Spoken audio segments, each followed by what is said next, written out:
Here's what makes absolutely no sense whatsoever.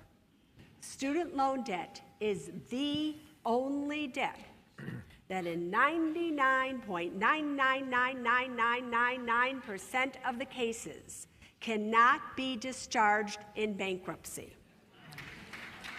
The federal loan debt that you can incur for the Stafford loans usually does not pay for the cost of a university education, so you end up doing what? Getting private student loan debts from banks.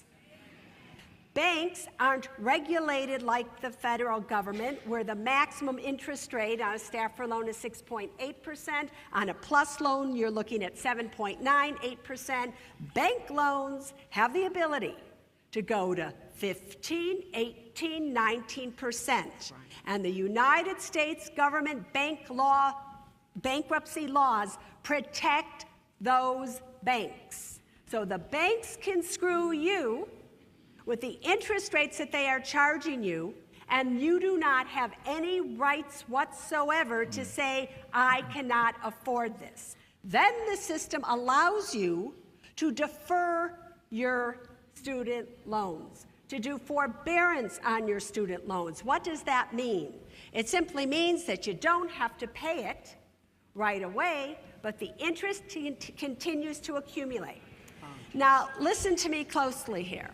There's not a lot of safe places to make money on your money today. And they know that. And many of these banks and institutions, they borrow at 0%, and they're lending to you at 6.8 or 8%. And when you don't pay it back, they are thrilled. They are thrilled because it starts to compound and compound and compound, and 40,000 turns into 80,000, turns into 150,000, and then you think you've been getting away with something because you haven't been able to pay it, and then they contact you, and you have got to pay back that $150,000. You can't. What do? They will garnish your wages. Even if you're old enough when this happens, they will garnish your Social Security check. Wow.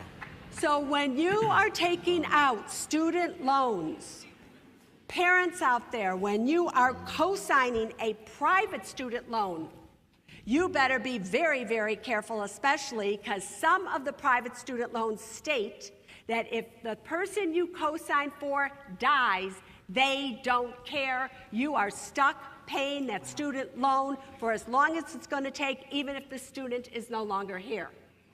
So all the rights are going to the institution. So you better think twice before you think an expensive education is what's going to get you a job when there are no jobs out there to be gotten.